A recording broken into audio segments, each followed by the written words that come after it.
This video is brought to you by Global Men's Wellness, your 24/7 AI health expert. No copays, waiting rooms, or awkward conversations. Just real answers whenever you need them. Visit globalmenswellness.com to try it free and get your own on-demand concierge-level wellness expert today. Welcome to the Global Men's Wellness. I'm Dr. Judson Brandeis, and I'm so glad you're here.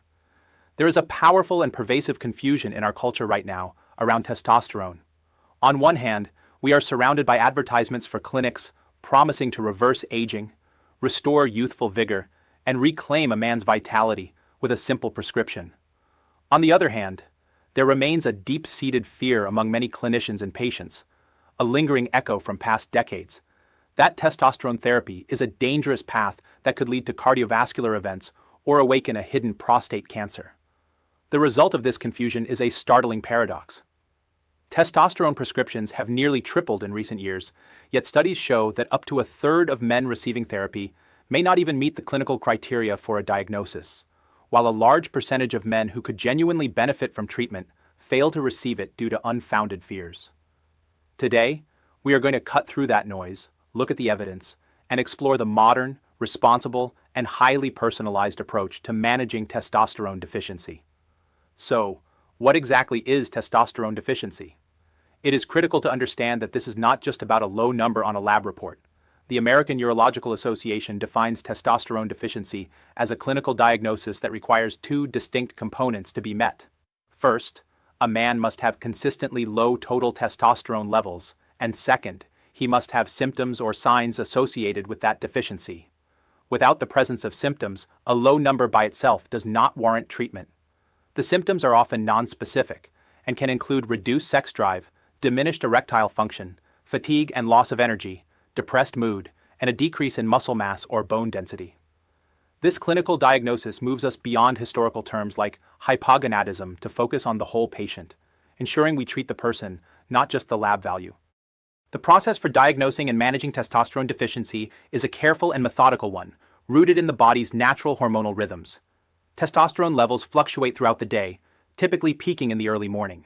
Therefore, a diagnosis requires at least two separate total testosterone measurements, both taken in the early morning, to confirm that the level is consistently low. The guideline establishes a reasonable cutoff of 300 nanograms per deciliter to support a diagnosis. Once low testosterone is confirmed, we investigate the cause. By measuring luteinizing hormone, or LH, we can determine if the problem is primary, meaning the testes themselves are failing to produce enough testosterone, or secondary, where the issue lies with the pituitary gland in the brain not sending the right signals. This distinction is key, as it helps guide a personalized treatment strategy. This evidence-based approach is a relatively recent development, formalized in the 2018 AUA guideline, which was created after a systematic review of over 500 studies that included hundreds of thousands of men. This isn't about guesswork, it's about applying rigorous scientific evidence to clinical practice. The guideline provides a proven framework, clarifying for the first time for many clinicians what constitutes a real diagnosis and what the true risks and benefits of therapy are. It reinforces that when used appropriately, testosterone therapy is not experimental. For example, it's a strong recommendation based on high-quality evidence that exogenous testosterone therapy should not be prescribed to men who are currently trying to conceive, as it shuts down the body's natural sperm production.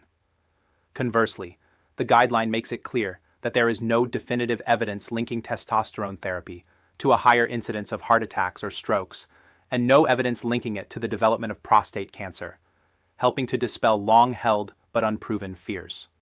Given how common the symptoms of low testosterone are, fatigue, low libido, changes in mood, why don't more men and their doctors have a clear understanding of this issue? A major reason is the cloud of confusion created by stigma on one side and aggressive marketing on the other. Many men are embarrassed to discuss symptoms like low sex drive or erectile dysfunction and often dismiss them as a normal part of aging.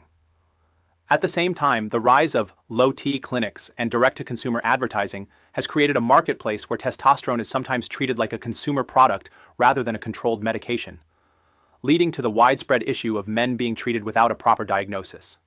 Many clinicians who are not specialists in this area may also harbor outdated concerns about cardiovascular and prostate cancer risk, making them hesitant to prescribe it even when a clear medical need exists. A man who seeks a proper evaluation for testosterone deficiency can expect a thorough and professional experience. It begins with a detailed conversation about his medical history, his symptoms, and how they are affecting his quality of life.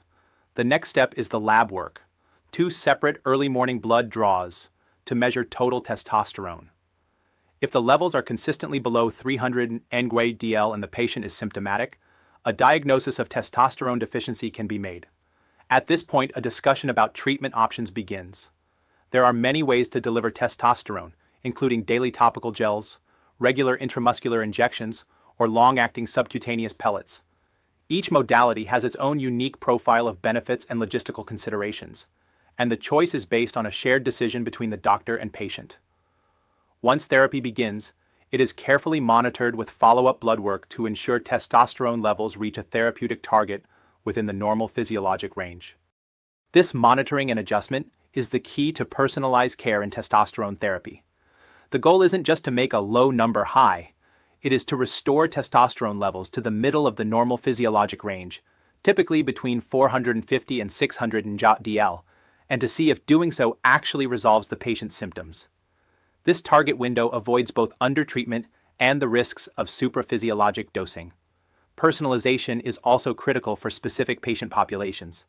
For a man who wishes to maintain his fertility, for example, we would avoid exogenous testosterone and instead may use alternative therapies like clomiphene citrate, or HCG, which stimulate the body to produce more of its own testosterone, thereby preserving sperm production. When patients are appropriately diagnosed and treated, how effective is testosterone therapy? The evidence shows that it can provide tangible benefits.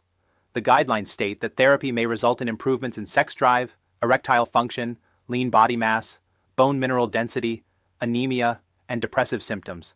However, it's equally important to be honest about what the evidence does not conclusively support. At this time, the evidence is inconclusive as to whether testosterone therapy improves energy levels, fatigue, cognitive function, or lipid profiles. For many men, the improvements in sexual function, body composition, and mood are life-changing.